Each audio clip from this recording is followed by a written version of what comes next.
Let's watch this amazing Band 9 IELTS speaking interview. Pay attention to the flying high band vocabulary coming through the screen. Repeat it twice and learn the definitions from the video description below. Let's begin.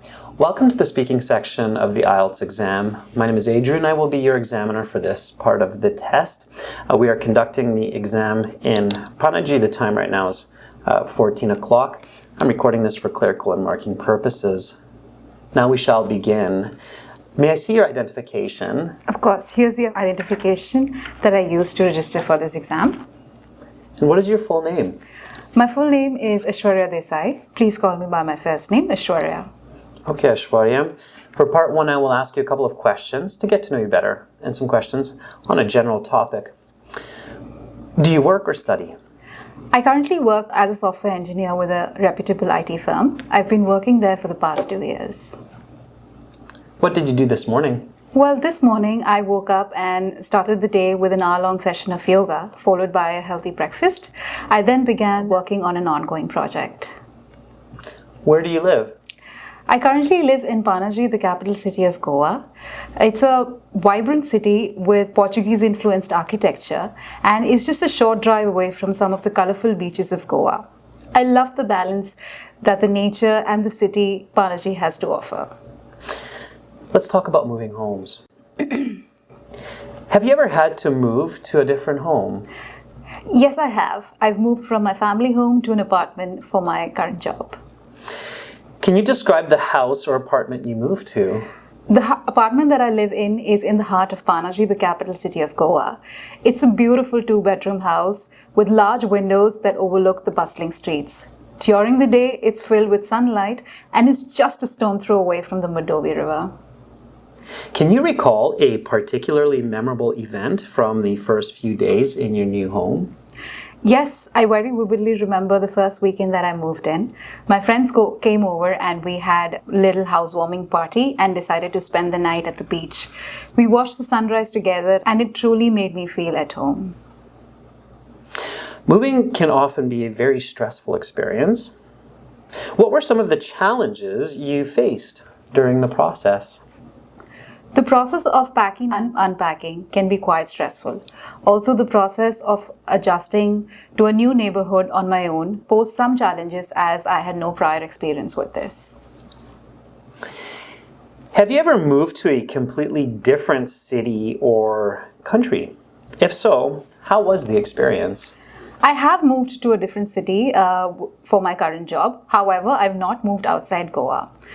My experience so far has been pretty good as I have gained greater independence, and just last weekend I was out till 4 a.m. in the morning with my friends, something I would have definitely not done had I been living with my parents. In your opinion, what are some ways to make the process of moving less stressful? It helps to start packing well in advance. Also, if it is possible, I would suggest exploring the neighborhood on your own before moving in. I did this and it made me feel comfortable in Panaji right away. Do you see yourself moving again soon? And if so, where would you like to go and why? I might consider moving again for work. If given an opportunity, I would like to shift to Bangalore, the tech hub of India, as it would provide valuable experiences for my career as a software engineer. That is the end of part one. We will now continue with part two for this. A quick tip to improve your part one score is to answer positively and use the grammar of the question. In this case, the examiner asks, have you ever moved from a home? The candidate answers, yes, I have. I have moved from my home when I started my job. It's a positive answer using the present perfect from the question. Practice these positive answers using the grammar of questions to improve quickly for your next IELTS exam. Now, on to part two. That is the end of part one. We will now continue with part two. For this part, I will show you some questions. You will have 1 minute to read these questions. Think about your answers. You can take notes in this 1 minute preparation time if you wish. You have some note paper and your pencil there. And then you will have 1 to 2 minutes to speak. Do you understand? Yes, I do. Talk about a book that you have read recently and discuss why you would recommend it to others. Please do not touch the question paper. Your 1-minute preparation time begins now.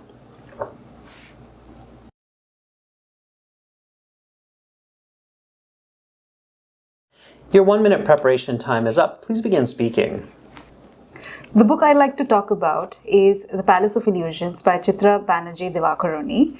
It is a retelling of the Indian epic Mahabharata from Draupadi's perspective. Draupadi is a complex and strong character who is otherwise seen as secondary in the traditional narrative.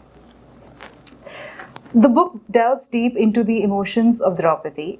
It helps me appreciate the challenges faced by women in ancient times and to some extent still do today. It's a stark contrast to the modern and progressive society that I grew up in Goa, where women were given equal opportunities and respect. It made me reflect on the strength and resilience of women, and especially made me aware of my own strengths.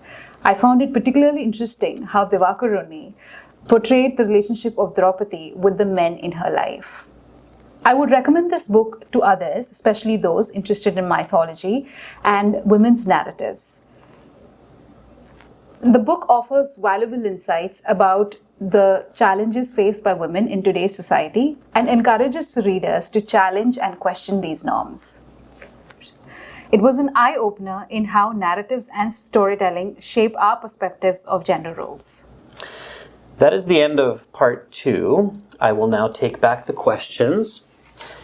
Please put the note paper to the side, turn it over, and the pencil as well. And we will now continue with part 3 for this part. Wow, what an amazing response to this part 2 cue card question about a book that you have read recently, talking about The Palace of Illusions, filled with amazing vocabulary and having great structure. Can you do this? If yes, that's fantastic. If you're thinking, like many candidates out there, I haven't read a book like that in quite some time. I don't know what I would choose or say for this cue card. Don't panic. Here is a quick trick. Instead of thinking about a book, think about a movie. Often, books are made into movies. Think about a movie that you have seen recently. Maybe something like The Titanic, and talk about it as if it were a book. This will work for many other types of cue card questions as well. You can adapt your life experiences to come up with clever, detailed answers, but you have to practice this at home. You can send us your MP3 recording answering this cue card question to this email address, and we will give you a band score estimate for free. Now, on to part 3. For this part, I will ask you some questions related to the topic of part 2.